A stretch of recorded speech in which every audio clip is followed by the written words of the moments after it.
The next character is Jessica. She is Shylock's daughter. Although she is Shylock's daughter, yet she hates her life in her father's house. She elopes with a young Christian gentleman, Lorenzo. Lorenzo is the friend of Antonio and Bassanio. The next character is Lorenzo. As I have already told you that he is the friend of Antonio Bassanio and he is in love with Shylock's daughter Jessica. He schemes to help Jessica escape from her father's house and he eventually elopes with her to Belmont. The next character is Celerino.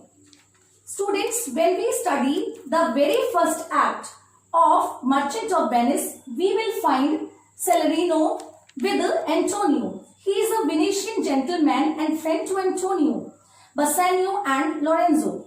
Celerino escorts the newlyweds Jessica and Lorenzo to Belmont and returns with Bassanio and Graziano for Antonio's trial. The next one is Solanio. He is also a Venetian gentleman and frequently he is the counterpart of Celerino. The next character is the Duke of Venice. He is the ruler of the Venice who presides over Antonio's trial. Although he is a powerful man, the Duke's estate is built on respect for the law and he is unable to help Antonio. The next character we found, he is Lancelot Vogo. Earlier, he is the servant of Shylock. Later, he joins the service of Bassanio. He is a comical, clownish figure who is especially adept in making puns. Lancelot leaves Shylock's service in order to work for Bassanio. So, students, here is a king of Prince of Morocco. He is the suitor who wants to marry Portia. So, here are some main characters. Students, I will explain you about the relations that they have between them. Here is Antonio, who is the main character of the play. He has two main friends over here, Bassanio, Graziano and Lorenzo.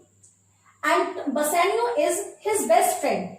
Antonio helps Bassanio financially and he takes money loan from Shylock, who is a Jew.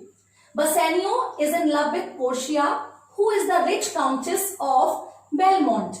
And Portia has a maid whose name is Nerissa.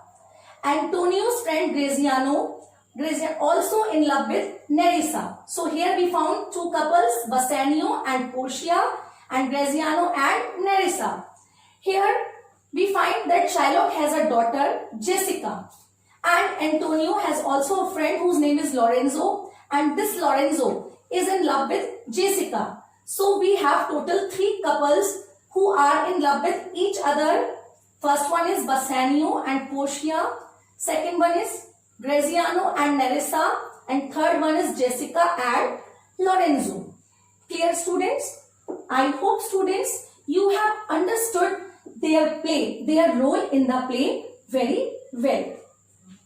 So, student, this play has 5 acts and every act has so many number of scenes. The first act has 3 scenes and I am introducing you with the scene of Act 1 and Scene 1. In this scene, Antonio is standing with his friends Celerino and Solanio. So students, let's start reading the summary of this scene. Antonio is speaking to his friends Celerino and Solanio. He explains that a sadness has come over him and his friends suggest that the sadness could be due to his worry about his commercial ventures. Antonio says he is not worried about his ships because his goods are spread between them. If one went down, he would still have the others. His friends suggest that he must then be in love but Antonio denies this. Bassanio, Lorenzo and Graziano arrive as Salerio and Solanio leave. Graziano tries to cheer him up but fails.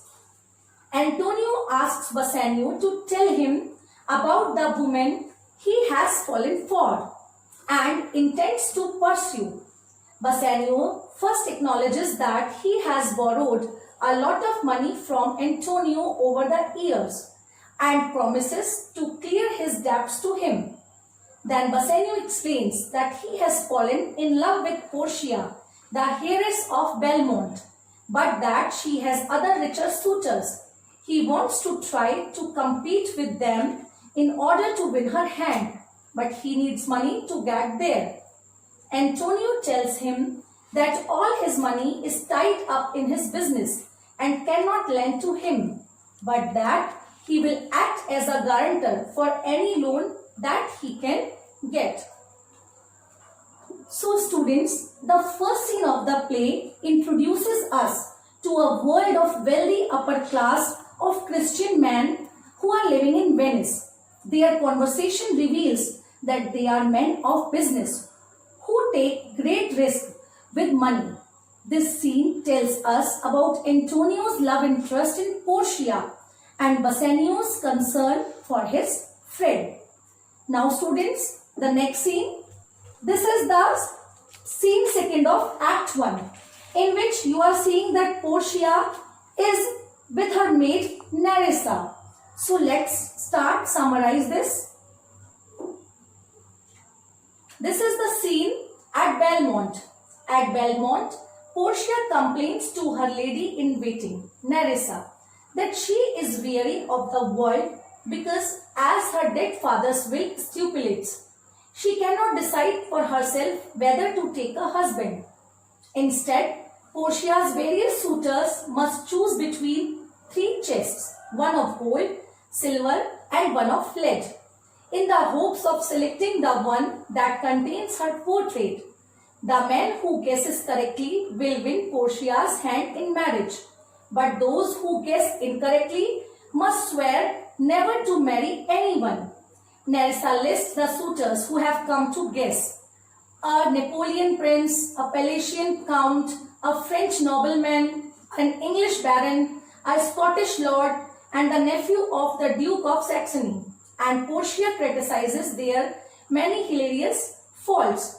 For instance, she describes the Napoleon prince as being too fond of his horse, the Palatian count as being too serious, the Englishman as lacking any knowledge of Italian or any of the other languages Portia speaks, and the German suitor of drunkenness.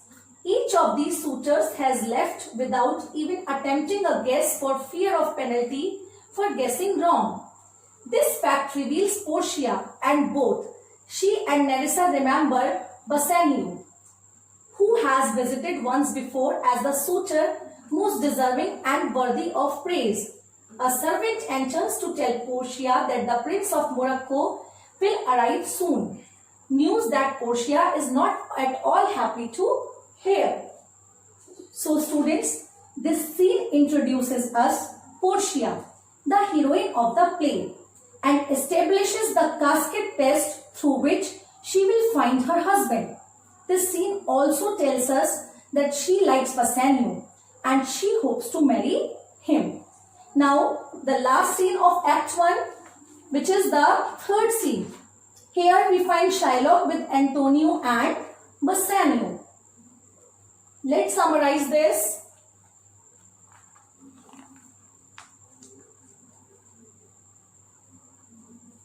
Shylock, a Jewish moneylender, agrees to loan Bassanio 3,000 ducats for a term of 3 months. Bassanio assures Shylock that Antonio will guarantee the loan, but Shylock is doubtful because Antonio's wealth is currently invested in business ventures that may fail. In the end, however, Shylock decides that Antonio's guarantee of the loan will be sufficient assurance and asks to speak with him. When Antonio arrives, Shylock, in an aside, confesses his hatred for the man. Shylock is also incensed by Antonio's frequent public denunciations of Shylock. Antonio makes it clear to Shylock that he is not in the habit of borrowing or lending money, but has decided to make an exception on behalf of his friend Bassanio. As he calculates the interest on Bassanio's loan, Shylock remembers the many times that Antonio has cursed him. Antonio responds that he is likely to do so again and insists that Shylock lend him the money as an enemy. Assuring Antonio that he means to be friends, Shylock offers to make the loan without interest.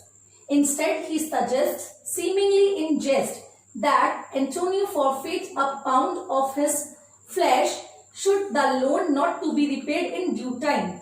Bassanio warns Antonio against entering such an agreement, but Antonio assures him that he will have no trouble repaying the debt, as his ships will soon bring him wealth that far exceeds the value of the loan.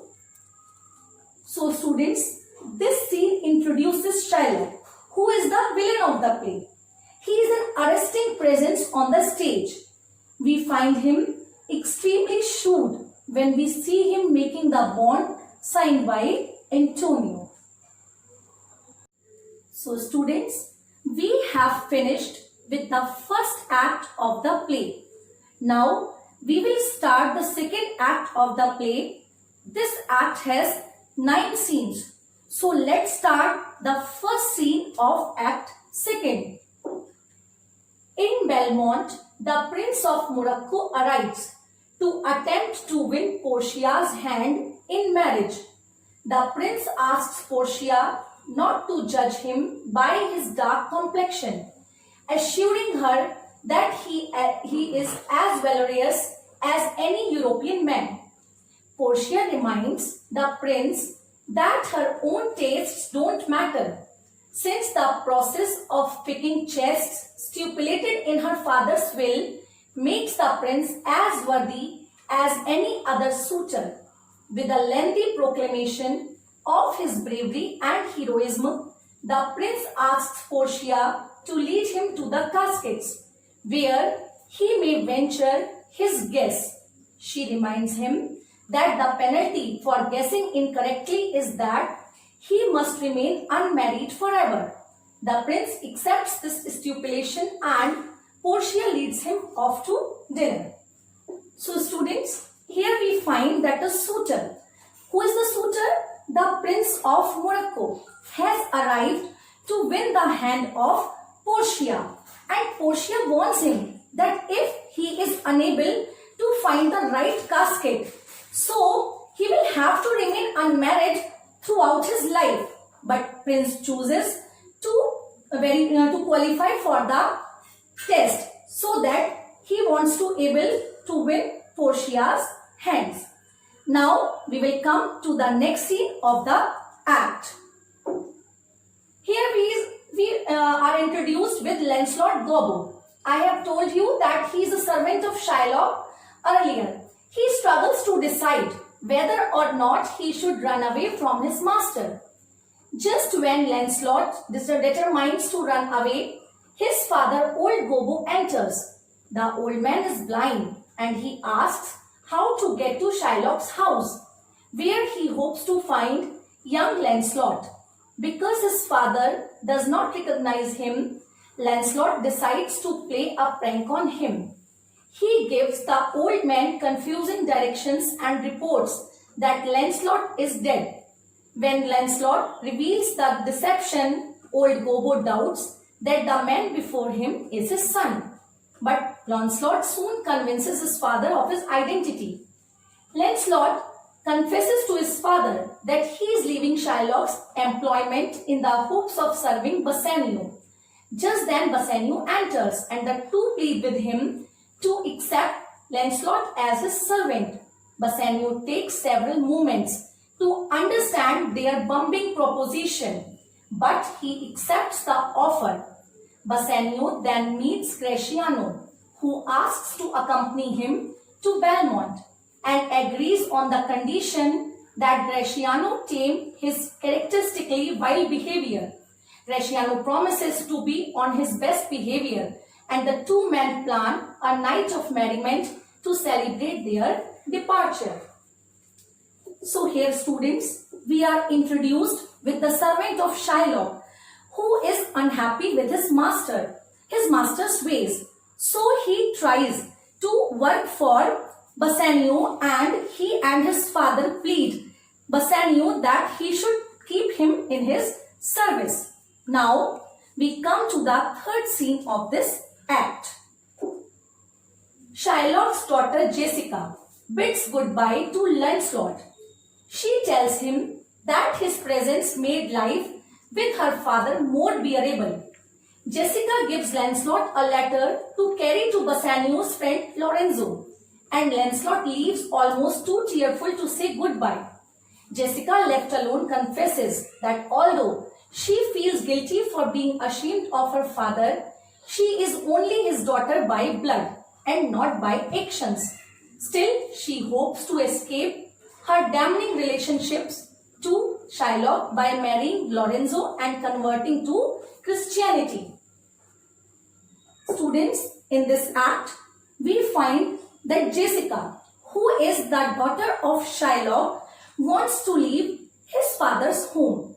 Why she wants to leave his father's home? As she is unhappy with his father's ways.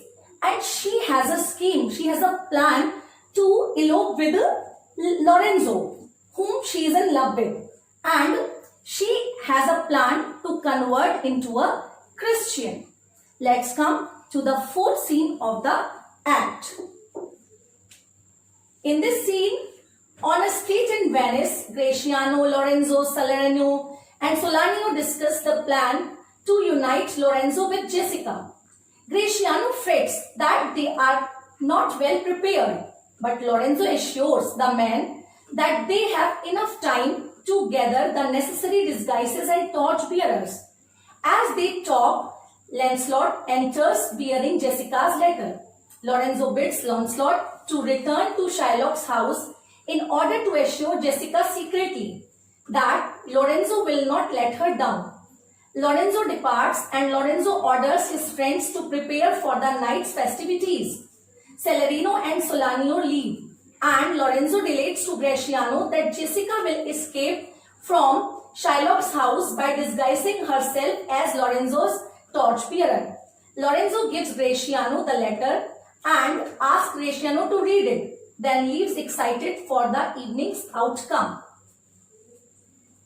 Here students, we find that all the friends are making a plan that how they will help Jessica to leave his father's house. Now, so students, I hope you are able to understand the characters of the play Merchant of Venice very well. And I hope students, you have clearly understood the story of the all three scenes of Act 1 and the 4 scenes of Act 2. As you know, this Act 2 has 9 scenes. So in this class, we have covered the 4 scenes of Act 2 and in the next class, we will continue with the other scenes. Thank you.